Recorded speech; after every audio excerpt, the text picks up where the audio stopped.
Analisar futebol é muito mais fácil do que você ser um treinador, do que você comandar um time, do que você ter as estratégias, o trabalho, o pensamento, a ideia de um plano de jogo.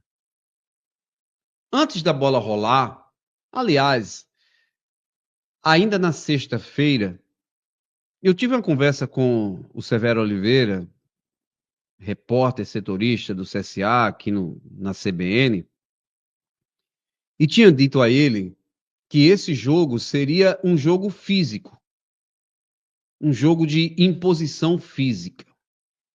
Primeiro, porque é característica do futebol do Rio Grande do Sul e dos times gaúchos. Segundo, o campo de jogo tem um gramado que tem uma possibilidade de mais confrontos físicos. Não é um campo com uma grama mais rápida. Pelo contrário, é uma grama mais alta, estilo a do Nelson Peixoto Feijó, para quem a acompanhou, para quem conheceu o estádio Nelson Peixoto Feijó, que é uma grama mais densa, uma grama mais pesada, portanto, a bola rola com menos velocidade.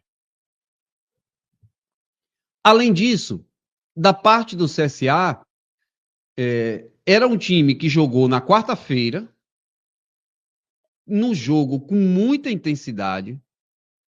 Na quinta, já estava embarcando logo cedo lá para Santa Catarina. De Santa Catarina, mais especificamente a cidade de Chapecó, o CSA foi para Chapecó, ficou 2 dias treinando lá no CT da Chapecoense para, um dia antes do jogo, viajar para Erechim, 2 horas de ônibus para o local da partida.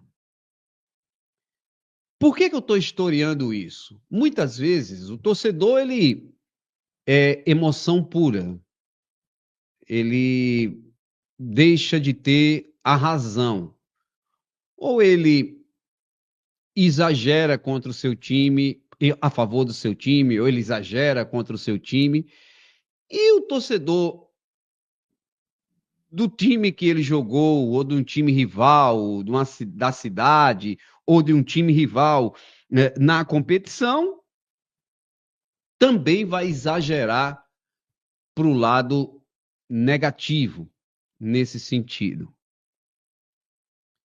Acho que o Igor errou nas escolhas para o jogo. Quando a escalação foi entregue, por volta das 3h30, que eu olhei a escalação, eu disse, pô,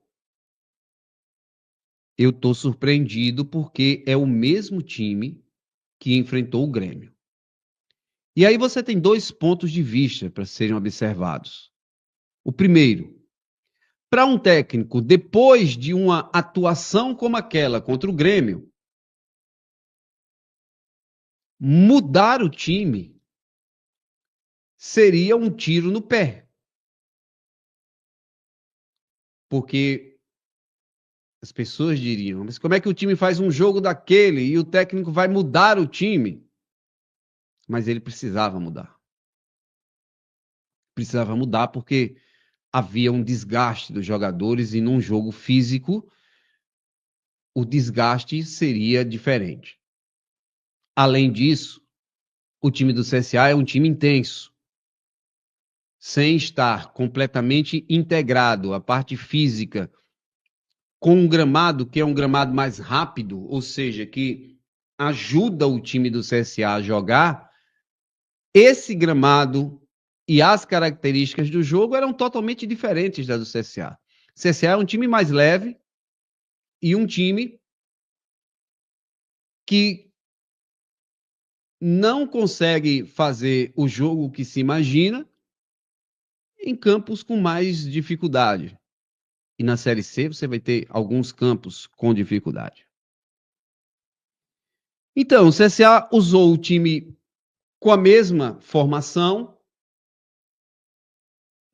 com jogadores que aparentemente não tinham uma adaptação legal ao gramado, não tinham uma condição física no mesmo patamar ou na mesma rotatividade que apresentaram na quarta-feira e sofreu com isso. Me pareceu que, apesar do Ipiranga ter pouquíssima qualidade,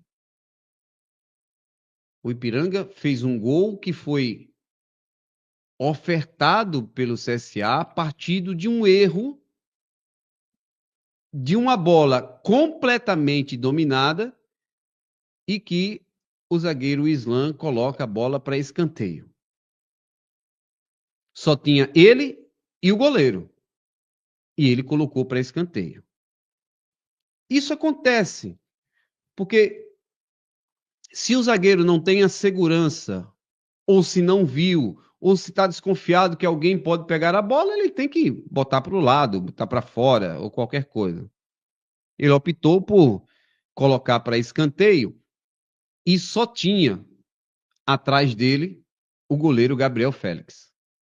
Então faltou uma comunicação, né? Ou ele não ouviu o Gabriel dizer, deixa, estou aqui, é minha, né? Mas, enfim.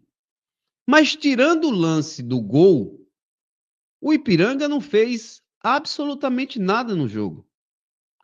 E eu não estou justificando que o CSA fez alguma coisa, porque se o Ipiranga só fez um gol partindo de um erro originado de uma bola que era dominada do CSA e o CSA coloca para escanteio, existe também o fato de que o Ipiranga não fez muito mais no jogo. Então, se o CSA apresentou uma limitação, o Ipiranga também tem muita limitação no jogo. E acho que quem analisa sem a paixão, acho que não é só a derrota que incomoda, é para quem perdeu e como perdeu. E acho que este é o grande incômodo que o CSA enfrenta. Mas a derrota aconteceu. É se organizar e tentar essa recuperação já no próximo domingo, num jogo de um nível competitivo ainda mais difícil pela qualidade e pelo futebol que o Maringá tem jogado. Em casa, com as melhores condições, com o gramado mais adaptado à própria característica do time do CSA, um time de velocidade, um time de agilidade, um time leve, que o CSA possa tentar essa recuperação. Mas eu não trato de mas os caras viajaram de avião. Esqueça isso. Você às vezes viaja daqui para o interior, daqui para o sertão, viaja num ônibus e tudo mais, e você chega moído, chega cansado. O jogador, ele tem o seu mister como o corpo para poder executar o seu trabalho. E o corpo sente o desgaste. Sente o desgaste. Eu não vou discutir com alguém que não acredita em ciência, que não entende que o futebol tem esses implementos, cada um acredita naquilo do que quer, mas o desgaste de um time de futebol, depois de um jogo daquele do Grêmio, é um desgaste grande. E o CSA, no meu modo de ver, por isso que eu digo, é fácil eu aqui sentado com a bunda no sofá, numa cadeira, no ar-condicionado, dizer o que é que devia se fazer ou não. Não é essa a intenção. Mas é a identificação de que o grande problema do CSA foi não conseguir competir, não conseguir ter força, não ter intensidade. E só para fechar, eu tenho dito aqui que o time do CSA é um time comum. Comum.